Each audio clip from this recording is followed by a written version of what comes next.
Hello and welcome to Two Bound Books. My name is Amber. And my name is Shailee. We are so glad you're with us today. We are a podcast dedicated to bringing authors and readers together through the stories that bind us. Amber, let's go ahead and get our drinks ready. This is a TikTok trend. Ooh, there's steam coming out of it. Look, we even got bendy straws, and I'm a big bendy straw fan. I'm not sure how I feel about that ASMR all up in my ears. What flavor did you get? I got strawberry citrus. I got citrus twist. They're the sparkling ice drinks.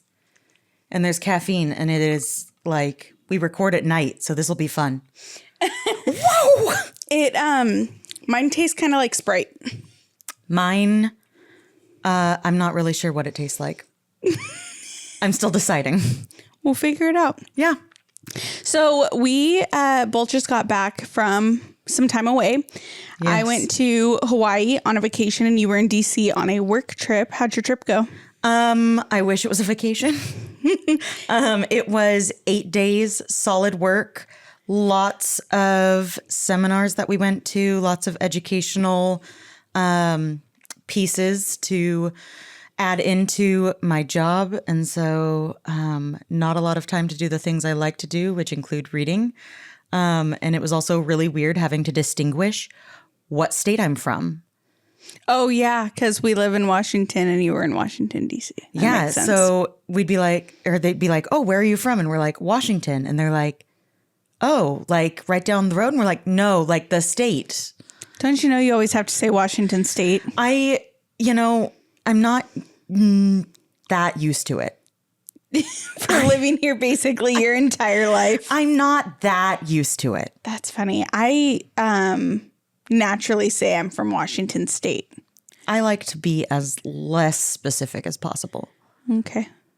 Did you get any time to go look at sites or anything fun like that? I have a medical thing that likes to flare up every once in a while. So there was one day where I was down and out for the count, but I did get to go see the Smithsonian Natural History Museum. I think it was the Natural History Museum. I'm not really sure.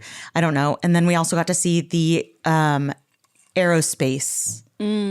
So, and that was super cool. We got to go to the pop culture exhibit, and then we got the last tickets. We had to order them like a week in advance to get into the Space Smithsonian. Oh, was it fun? It was so cool. Did you get any fun stuff to bring home from there? Oh, I got plenty of fun stuff to bring home from there. I got you a necklace. Oh, yes. And me a matching necklace. Okay, and while I was in Hawaii, she texted me, I got you a necklace.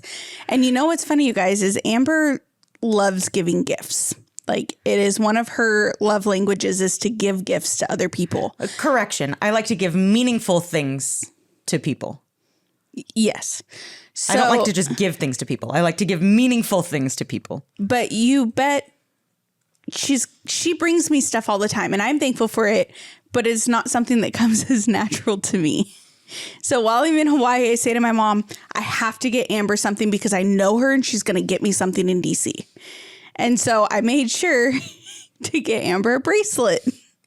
And so she texts me and says, I got you a necklace and me a matching one. And I said, oh, I got you a bracelet. And she said, did you get a matching one? And I said, well, yes, but different colors. So anyways, we got each other something and ourselves the same kind of thing. Yeah, it was pretty fun. Yeah, happy vacations to us. It also sucked because we were 6 hours apart. And so on the day that I was flying back, I was getting up at DC time 4 a.m. and it was your 10 p.m. and you were sitting on the beach reading. I was on the lanai. Yeah. And I was packing up my suitcase and loading into a plane, minus the fact that our plane got delayed by like 2 hours. So that was stupid. Dang, that's awful. Yeah. Yeah, it was funny. We didn't talk much during those 6-7 days, but it was, it's a little odd when you're used to seeing each other like 5 days a week. Well, and you know that it's like, it's been a long time when you've seen someone and your love language isn't physical touch and you actually get a hug from them. She asked for it. I didn't ask for it. It just kind of happened. You liked it. Yeah, Hawaii was really fun too. It was the first vacation I've taken in years where there was no work involved. Being a wedding photographer, I have traveled in the past few years because I do destination weddings as well. But that involves work and camera and editing and getting sneak peeks out from the hotel room and doing all of that. And then I've also traveled with a real estate company that I work with. And so I've gotten some travel time in, but it's always work related. So it was really cool. I actually was really proud of myself. I'm kind of a workaholic. I really do enjoy working. But I left my laptop at home for the duration of this. And I was like, you know what? I'm going to sit down. I'm going to enjoy a book. I'm going to spend time with my family. I'm going to actually enjoy the vacation. And other than getting severely burnt, it was great. You know, I will say this. So DC had the hottest day of the year so far when we were there, and it was 80% humidity. And mind you, we work in heating and air conditioning. Mm-hmm. Okay, that is the trade that I work in, and I am the director of operations there. And DC does not believe in AC. And I was like, as they're having an HVAC conference. As we're having an HVAC conference. And I'm like, y'all are failing over here. And I don't know why we decided to do this on a day with 80% humidity. My hair, by the way, in humidity gets like, I don't know. My nickname growing up was Medusa. Oh, cute. So if we have any hair tamers out there, feel free to drop a comment. Let me know how to tame that. So did you get any reading in while you were over there? I did 6 audiobooks while I was there. A lot of it happened while I was on the flight. Okay. Wow. 6 audiobooks. That's... Yeah. On the flight back to Washington State, I got 3 books in that day. Oh my goodness. I read 1 book while I was gone, but it was like an 800-page book, and I didn't do any audiobooks. I was reading. It was really fun. I'd start my morning. So they call the balconies or patios lanais in Hawaii. And I called it a balcony like 3 times and got told it's a lanai. So now it's ingrained into me. But I would get up in the morning, and I was getting up at like 6 a.m. because 6 a.m. there was like 9 a.m. here. Yeah. And so I'd get up nice and early. My stepdad already had coffee going because he's a early getter-upper and loves his coffee. So he'd already have coffee going. And there was this lounge chair out on the lanai that you could put your feet up. And and it looked, our lanai looked directly out over the beach, palm trees, water. It was beautiful. Picturesque. And so I'd go out and watch the sunset with my coffee and my book every morning. And then I would end the evening that way too, and do sunset. And once it was black, I'd just sit out there and listen to the waves while I read. You know what that reminds me of? Sunrise, sunset. She's going to serenade us now. Sorry. No, so really quick, before we move on to more bookish topics, you had a fun first day as you were going to Hawaii. Oh, she's going to address the elephant in the room. I am. I don't know if they could tell, so now I'm feeling called out, but that's okay. Well, you got some cover up. We're good. I gave myself a black eye the first day. I am quite clumsy. I've been clumsy my entire life and have gotten many nicknames from the family with it. I won't say them in case it's offensive to anyone. But when we landed in Hawaii and I got excited and unbuckled the plane seatbelt. And you guys know the plane seatbelts have the thicker side and then the side that you clip into the thicker side. Mm-hmm. Well, I flung it upwards as I was doing it and got myself directly in this cheekbone. And I looked at my little brother who was sitting next to me and I said, that's going to bruise. But then I forgot about it because we were in Hawaii and I was excited to get off the plane and go get the vacation going. So we get off, whatever, go about the evening because I think we landed at like 1 p.m. or something, their time. And I don't know, it was like 7 my time. Yeah. So we landed and went to bed the next morning. I woke up and I looked in the mirror and I was like, whoa. My eye was blue and green and all sorts of fun colors. And I walked out to the lanai that morning and my stepdad says, "Who gave you that shiner?" And so it was the got in a joke fight the with the entire time. seatbelt. Yep. So it got worse and worse the entire vacation, which was great because then anywhere we went, I'm just sporting the black eye. And it's now I've been home for how many days now? A week now. Or no, just under a week. Yeah, just under a week. So I've had this black eye for almost 2 weeks. Yeah. No, and it's still a shiner. It's great, you guys. I got the picture that like first day when she got to Hawaii and she's like, "And here's your update for the day." And she sends me the picture and I'm just like, "Oh, Shailee." Yeah, that's okay. Made it through. She was like, Makes me look tough. I said, "You should see the other guy." Yeah. I think the other guy is still on the plane. Enjoying the flights back and forth. Yeah. So let's jump in and talk about reading slumps. Oh, okay. There's every once in a while where I'll get in a slump. Yeah, I have experienced it a couple times with some like bigger series, but I'm pretty good at like pushing through. But you have those books and those series where it's like so much better. So what triggers a reading slump for you? Usually, so they're like, if it's a super emotional book, I need time to get over the trauma of reading the book.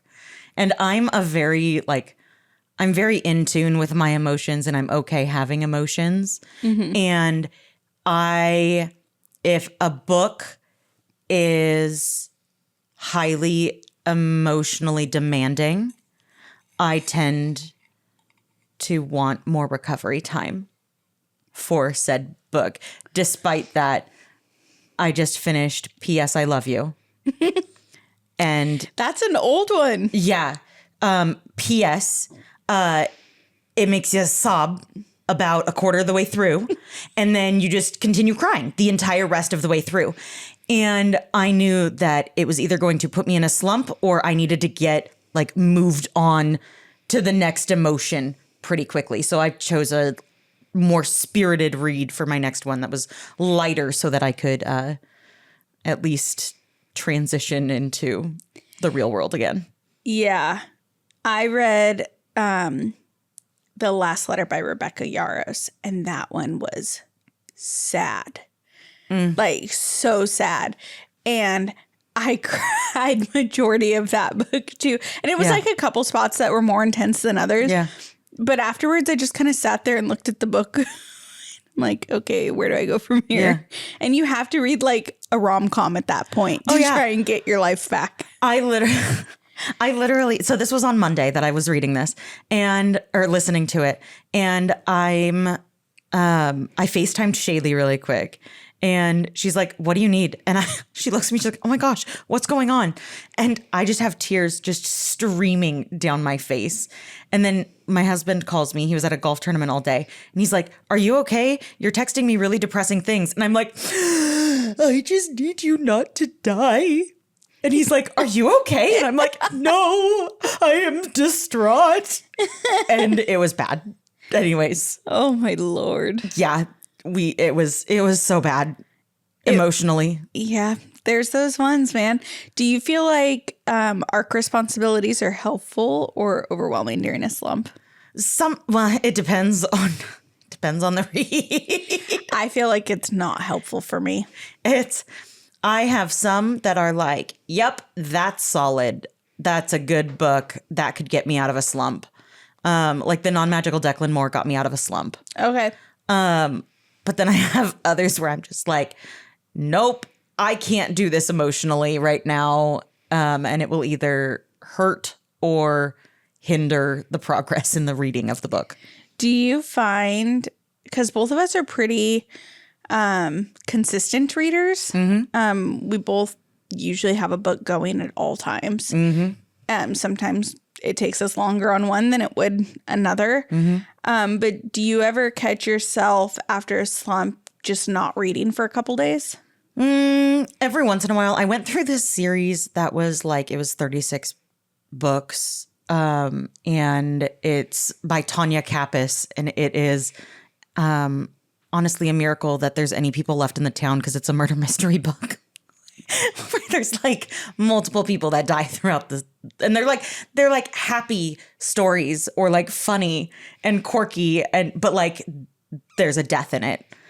Yeah. And then she just ends up being really good at figuring out who killed them and ends up in a few precarious situations herself. But then also she's dating the like lead detective. And so like I know that one I'm going to be like laughing through. So usually if I know that I'm going to hit a slump, I'll just put on one of those because it's a quick like 4 or 5 hour read. And I can just kind of like, the audiobooks help you. yeah, I can ease my way out of that one easily. I feel like audiobooks usually help me get out of slumps too because it's not as taxing on the brain. Mm-hmm. And so there's been a few times where I'm like, oh, that was such a good read.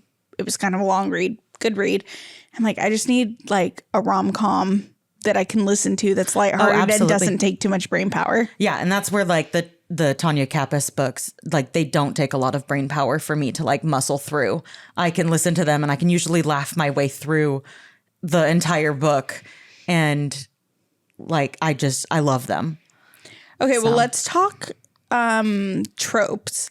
I love tropes. Do you want to explain kind of what tropes mean for people who don't know? Yeah, so a trope is the idea or the concept that is repeated, like it's a repeated theme throughout throughout a type of book. And so like in romance, you have your enemies to lovers or your best friends to lovers, or you have the love triangle. You Fake relationships, which is usually my go-to. Or find me the next billionaire, please. Marriage of convenience. Yeah. So you just have all of those different, like, you go into it kind of knowing like, oh, this is the main trope in this book, or it follows it follows along these themes. And so like I know it's going to hit these main points. Okay. And what are your favorites? What are some of your favorites? Oh, we just named a bunch of them. We totally did. So I am an enemies to lovers girly. I am also a relationship of convenience. I am also a forced proximity. So like there's a job that makes them work together, or they are on a work trip. And like they only know the other person. And so like, yeah. There's that like they're stuck together. Yeah. Against the circumstances. I'm a big fan of the like fake relationships. Oh. And there's also, I haven't read many of them, but arranged marriage. Ooh, it's kind of a fun one too. That's a different one. I tend to go more for the marriage of convenience. Yeah. Though. Yeah. But it makes you think about arranged marriages because they were so common back in the day. Mm-hmm. Like that was the norm. And so then to read books that are completely fiction and more like lighthearted about it is a very different outlook on it. Oh yeah, I absolutely enjoy there's a few Netflix shows that go over arranged relationships and like matchmakers. Okay. Connecting the people together. Yeah. And so it's... Are you talking like reality TV? I can't for the life of me remember them or what the shows are. It's not necessarily like reality TV like The Bachelor or anything like that. It's more... there's one on Jewish relationships and there's one on Indian culture relationships. Oh, cool. So those are like definitely my go-to TV type shows when I'm wanting something light. I do feel like some tropes can be lazy and some can be intentional. Yeah. Ooh, what about like neurodivergence? Okay, when I first was reading tropes that could be in stuff, there's one author that writes a lot of neurodivergent related things, and I'm like, is this gonna be a theme? like, I was like, is this going to be weird? Like, how deep is this going to go? But she does it so well because it's a lot of like when she's talking neurodivergent, she's talking ADHD, or like there was a character in one book who didn't speak until later on. And in that book, they had viral meningitis. Yeah. Which was what I had. And he ended up deaf in it. And then lost his voice or quit talking because of it. Yeah. And so I felt very connected to this book because of that. And then I forced you to read it because I was like, this is the first book that I've actually felt heard in. Which is so funny because she'll tell me about all these books. I'll add some to my TBR, my to be read list. And then... Oh, and you have to be super proud of her. Her TBR is only 20 books. It's more than that now. I'm so proud. I added more. Mine's 1,200. That would not allow me to function. I'm thinking like TBR for the year. Like these are my books this year and I'm growing it, but I'm being very selective. Yes.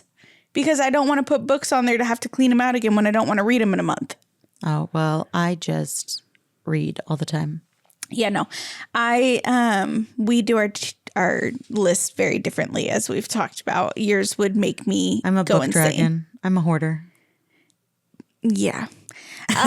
Not going there again. So, but she will give me some books and she'll tell me about them. And so there are some that I'm like, okay, yeah, I'm going to add that to the TBR.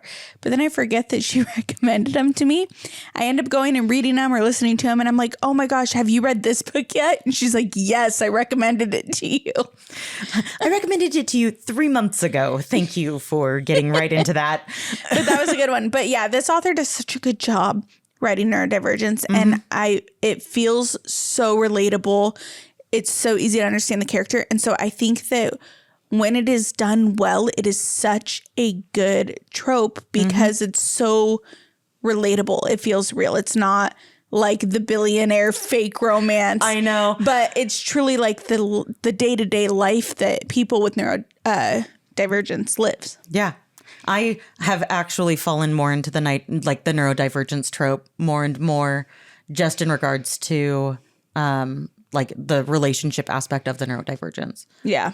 And so I appreciate it. I do too. Makes you feel seen. Yeah. Do you think, okay, I'm a little curious on this trope topic. Do you think that a trope can save a plot if the book is struggling? I think that if you know that trope is within the book, it doesn't hurt it if that's your go-to trope or if it's one of your go-to tropes. Yeah. And that might save it from being a did not finish or a DNF book. Yeah, that's true. I think it could potentially raise it from 1 star to 2 type of situation. Oh, absolutely. Do you feel like any tropes are just way overdone? I mean, there's the I'm not like other girls. Oh yeah, we've talked about that. Not a fan. I'm not a fan. There's the I've got the power. The ultimate like super being. It'd be nice to, I don't know, find someone who fails a little bit. Yeah. Yeah, I think that there's some that I can agree with all of those because there's some that I'm like, ooh, this just does not sound appealing to me. And I'm not going to lie, one of them that I'm like, is like pregnancy trope. No thanks. Yeah, it feels a little weird. Yeah, it's a little funky. A little weird in my brain. So, but if that's your trope, that's your trope. Yeah, for sure. And that's the thing is, I love that the fact that there's so many authors and so many books that there's something for everyone. Yeah. No matter what, you can find something that speaks to you. Absolutely. If it's not my cup of tea, it might be yours and vice versa. Yeah, which isn't the case in every form of art. Yeah. So, trope-wise, I just read The Captured by SK Horton, which is the sequel to The Concealed, which we talked about in episode 4. It's beautiful, by the way. It is beautiful. We're featuring it up on our bookshelf behind us for those of you listening. And the trope in this, let me think, is We have the court. What's that one? Where it's like the court theme. Oh, where you've got political. Yep. There's definitely political trope in here. There's a love triangle. There's in the first book, I didn't know I was a princess. And in this one, it's the oops, now I'm the queen. No, she's still the princess in this one. And so she's still the princess and she's coming into it more though. Yeah. Like taking the reins of, okay, I've accepted who I am and I'm going to keep pushing through. So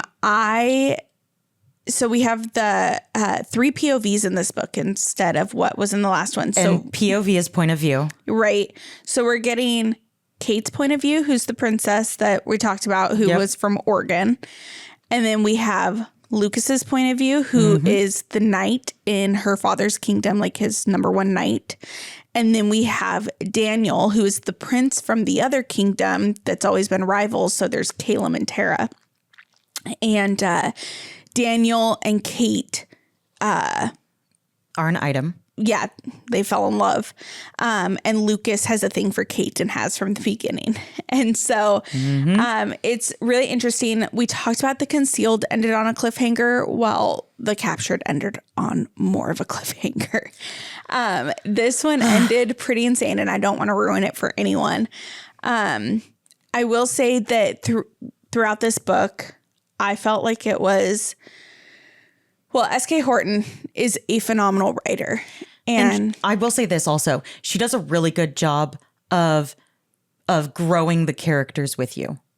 Yeah, like as you're reading the book. There's a character arc. Like it doesn't feel like, oh, I'm a nobody. Now I know what I'm doing. It's very much like I am a youngin' struggling to find my place person, and I still am a young and struggling to find my place person. Right. And now I'm trying to find my place and find my footing, and now I'm growing into that. Well, and we did an interview with SK Horton in episode 4 regarding The Concealed, which is the first book in this. So if you guys go back and watch that episode, she talks about how she has teenage daughters. And so she wanted a book that her daughters and their friends could relate to. And I feel like she did such a good job with the female main character because Cate really is that ordinary girl. And you see the character arc. It's not 1 minute she's this and the next she's this. Cate has had to grow into her role as a princess. I felt like I could have been Cate. Yeah. Like I felt like walking off of the street corner, I was like, I could be Cate. Yeah. It's not like a Katniss Everdeen where you're like, I'm phenomenal at archery and now I have to go and fight to the doom. Right. Or fight to the death. Like, yeah. Yeah, no, she did. She does a phenomenal job with character development. Yeah. But Daniel's sister Maya is in the first book, but she has a much bigger role in this book. I'm not going to give that away. But look out for Maya. And there's lots more of the Embers in this book. Yeah. So the Embers were the group of bad guys that we kind of left off on the last book with as a destructive force within the overall world that the books take place in. Yeah. And so the Embers are fun. I'm already ready for book 3 just because of this cliffhanger. It's insane. I can't wait for Stephanie to come out with the next one. The good news is it's coming out this year, I believe. Yeah, I think so as well. I think that's what she told us on the last episode. So I'm really excited about that. I think she said that it's already like 3/4 of the way done and like it's getting ready. Yeah, I'm so excited. Well, and trope wise, it clicked for me. It's a slow burn, clean romance. Yes. But it's a little bit of fantasy too. Oh, it's a lot. I mean, I would consider it fantasy considering, There's dragons. Last I checked, we don't have dragons in our world. Yeah. And last I checked, I can't get emotional and make it rain. Yeah, true. But if someone who's super rich wants to make it rain some dollars, I would not be mad. Come and sponsor us. Yeah. All right. Well, let's go through our quill rating for The Captured. All right. Quickly, plot twists. I said 4 out of 5. 4 out of 5. Because, and I will say there weren't a ton of plot twists in the beginning, but the second half of the book, many. It was good. Well, and that's how it was with the first book too. Yeah. And so it was almost a slow burn with the plot twists, but once that happened, then it was like, whoa. Yeah. Like, I don't know which direction I'm headed in. Right. World building. 4 out of 5. Yeah. And she, SK Horton, did a great job because we saw more of the world in this book. And she did a good job explaining kind of the trail they have to lead to go between the two different kingdoms and stuff. Well, and what's nice is in the last book, it was like half on Earth, like our world. Pacific Northwest Oregon. Yeah. And then, England. And then England because she went to school. And then the other half was in the... Caleb and Tara. Yeah. Mm-hmm. And so... So this one was more focused on, okay, now we're in the world. Let's build. We stayed there, yeah. Yeah, let's build it. Yeah. So which I appreciated. I do too. I mean, like I said, she does such a good job with the build up without making it go too long. Yeah, which brings us to character depth because there was world building depth, which we gave 4 out of 5, and then character depth, which I believe we also gave. Yeah, I think 4 out of 5 was kind of our main roll through here. I loved having Lucas's point of view as well in this book because he was still a main character in the first book, but he came to light a lot more in this book. When he disappeared halfway through. Yeah. And you're like, does Lucas, did we just lose him? And then all of a sudden he comes back on a dragon and you're like, oh.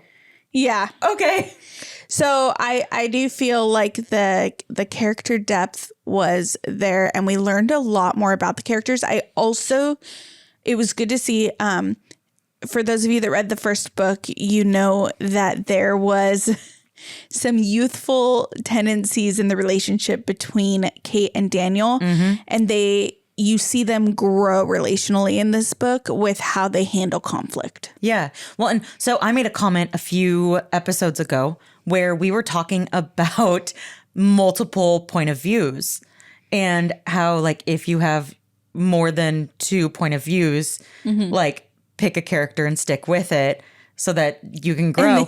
And then there's this book and I'm like, okay, actually, let's grow that to 3. Okay, well, and here's what's I funny. will allow. I'm reading a fantasy series right now and I'm getting 8 different characters' point of views throughout the book and I love it. So I take back what I said. I don't just love dual POV. I did one book while I was on break and it was 8 and I was so lost. But what was cool was it was the audio book of it and they did different authors or different voice actors. Was it a graphic audio? No, it was just, sorry. Every time I hear graphic audio, my brain immediately goes, a movie for your mind. Yeah, basically. But they just had different readers. They just had multiple actors and actresses for the different people. That's cool. So it's kind of like a hybrid. Nice. Let's talk emotional impact. We kind of just did a little bit, but rating wise, we gave it 4 out of 5 as well. Yeah. And I think, especially toward the end of the book, it's quite emotionally gripping. I feel like that's what brought it up to 4 out of 5 for me. Before I probably would have said 3 out of 5, but the end of the book tugs on your heartstrings. Oh yeah. And that's one of the things that brings into or loops into the unput down ability factor of this as well is you're okay, what's going to happen next? And that last 75% of every book that takes you on a roller coaster ride. It's, oh my gosh, it's the last usually 5 pages of a book where you're just all right. And now everything has gone down the drain and I don't know what else can go down the drain. And then you're like, oh, great. That's what's happening. Yeah. Yep. So, and for the unput down ability factor, we put a 4 out of 5. Across the board. Yeah. What about our bonus quills? What about banter? Banter, I gave it my extra quill. Maya was very sassy in this one. Ooh. Her banter was something to enjoy for sure. Oh, absolutely. And my emotional girly. Emotional impact, yes. The end of the book, quite gripping. Yes. So our total was 22 out of 25 for The Captured. And I would totally encourage you guys to read SK Horton's books. She's a phenomenal writer if you're looking for a slow burn, clean romance. Once again, you got the love triangle, the princess aspect of it, prince, dragons. Characters that grow with you. Yeah, it's really good. And she's just a phenomenal writer, and she writes it for the teens that live in her home. So it's very relatable. Yeah, absolutely. Check out SK Horton's. We'll have all the links in our show notes. And so feel free to find her and follow her as well for any of her new projects. She's very, very active on Instagram. Yeah, and TikTok as well. Yeah. So we'll, like I said, or like Amber said, we will link her and get you guys connected. You can also head to our website, twoboundbooks.com, and we have her book linked there. And you can click on the book on that front page of our website and head to buy it. Yep, absolutely. All right. Well, let's wrap this up. Big thank you to our producer, Rob, owner of Alethi Digital Media and Romar Entertainment, for this beautiful studio space. If you have digital media needs, head to alethedigitalmedia.com. Follow us on Instagram, TikTok, and Facebook at Two Bound Books. And make sure you also subscribe on YouTube, Spotify, and Apple Podcasts. You can also follow us on Goodreads at Two Bound Books. And if you are an author wanting to submit your book to be on our podcast, head to twoboundbooks.com. Bye, everyone. Bye.